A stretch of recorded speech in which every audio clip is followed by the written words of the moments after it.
Se o menino sofre com o medo de perder o falo, a menina sofre com a certeza de nunca tê-lo possuído.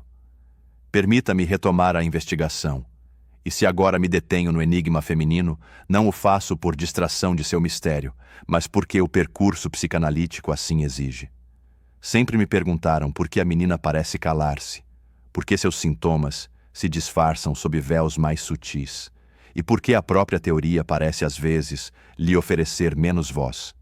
Não é por negligência, mas por recuo diante da complexidade. E talvez pela resistência que a cultura impõe à escuta do desejo feminino. Pois escutar uma mulher é, de certo modo, escutar o que a civilização inteira se esforça por recalcar. Ao estudar a sexualidade infantil, fui compelido a confrontar um fato incontornável. O Édipo, tal como o menino o vive, não se repete espelhado na menina. O Édipo feminino não é uma versão invertida do masculino. Ele se desdobra por outros caminhos, atravessa outras perdas e escreve na carne da menina um outro destino, marcado pelaquilo que ela constata faltar-lhe. A ausência do pênis não é, aqui, apenas um dado anatômico. É uma percepção vivida, simbolizada, dramatizada no palco do inconsciente. Ao perceber que não possui o pênis, a menina não apenas se entristece, ela se orienta. É esse momento de viragem que inaugura seu Édipo. Não há aqui ameaça de castração, pois não há o que perder. O que há é uma constatação melancólica, quase indelével, de que algo lhe foi negado. E esse algo, simbolizado pelo pênis, torna-se o eixo em torno do qual se reorganiza seu desejo. Inicialmente, a menina, como o menino, tem a mãe como objeto de amor.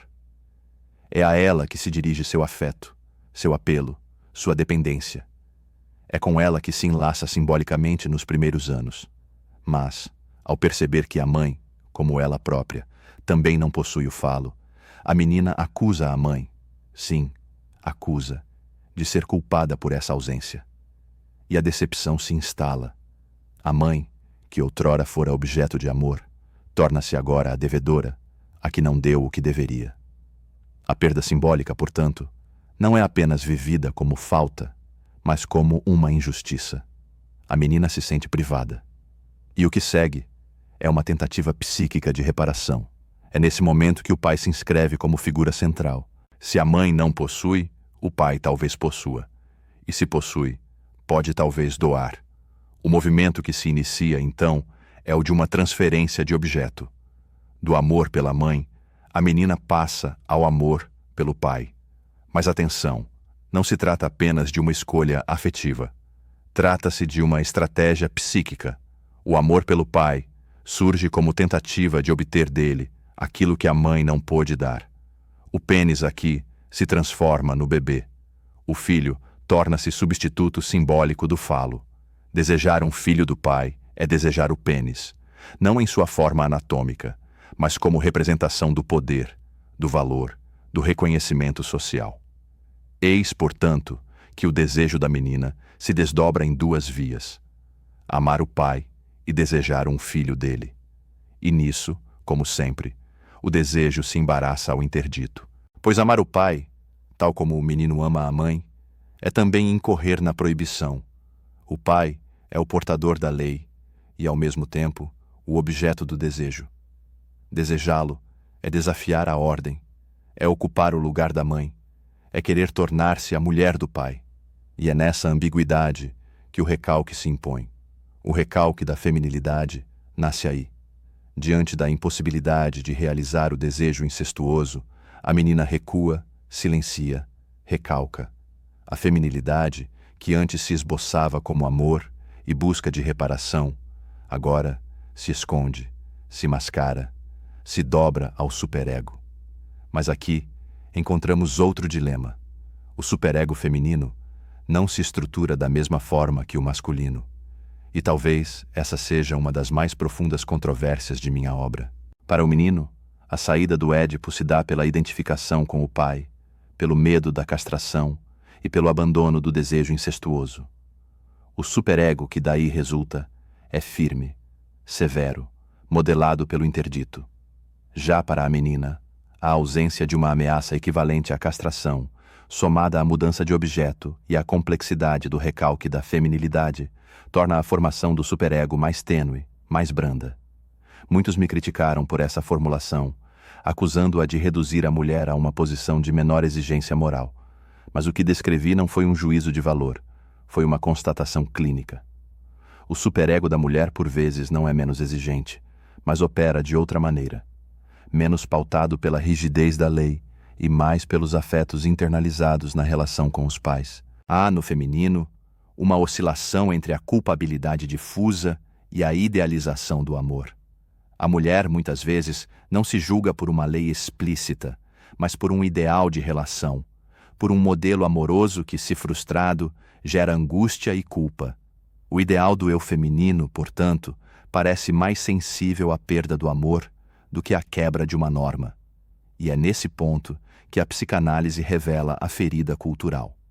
Pois se a menina é levada a se identificar com a mãe, a mesma mãe que ela acusou de ser castrada, a mesma que falhou em lhe dar o pênis, essa identificação se dá sob o signo da ambivalência. Tornar-se mulher em nossa sociedade é, muitas vezes, assumir uma posição de carência, de espera, de desejo mediado pela falta. E é por isso que tantas mulheres oscilam entre a sublimação do amor romântico e o ressentimento por um desejo jamais plenamente escutado. Ao abordar a inveja do pênis, fui acusado de biologismo, de reduzir a menina à anatomia, mas minha intenção jamais foi essa. A inveja do pênis, como a concebemos, é uma metáfora da organização simbólica do desejo. O pênis, enquanto falo, representa o lugar de poder, de reconhecimento, de completude imaginada. E é por isso que a menina, ao se deparar com sua ausência, organiza seu mundo psíquico em torno desse vazio. Contudo, é preciso ir além. Muitas mulheres não se detêm nessa etapa. A maturação psíquica, a travessia do Édipo, o trabalho de elaboração, permitem que a mulher acesse sua própria forma de desejo. Um desejo que não imita o masculino, mas que se constrói a partir de outras referências, do corpo, da palavra, do cuidado, da criação. O feminino, portanto, não é apenas a ausência do masculino. É uma presença que se institui no tempo, no recalque, na elaboração simbólica. Assim, ao estudar o Édipo feminino, deparei-me com um desafio. Como falar da mulher sem reduzi-la à falta? Como escutar o que nela se diz, mesmo quando o que se diz é silêncio? Talvez a psicanálise ainda deva avançar muito nesse terreno. E talvez caiba às mulheres analistas levar adiante esse percurso, não para corrigir o que dissemos, mas para desdobrar o que ainda não fomos capazes de escutar. Ao fim, a menina que desejou o pai, que invejou o pênis, que se sentiu traída pela mãe, torna-se mulher, não por renunciar ao desejo, mas por reinscrevê-lo em outras formas. A maternidade, o amor, a sublimação, a criação, são caminhos possíveis, mas jamais prescritos. O inconsciente feminino permanece, em muitos aspectos, mais enigmático, e isso não é uma falha, mas um convite à escuta, à humildade, ao reconhecimento de que o desejo, em sua essência, é sempre um pouco estrangeiro à consciência. E é por isso que continuamos a analisar, a escutar, a sonhar. Pois na escuta da mulher, reencontramos algo da origem, o mistério do outro, a alteridade radical, a promessa de um saber que nunca se encerra. E talvez seja isso o mais belo da psicanálise. Ela não fecha o livro do desejo, ela o mantém aberto, página por página, entre recalques, lapsos e amores que resistem.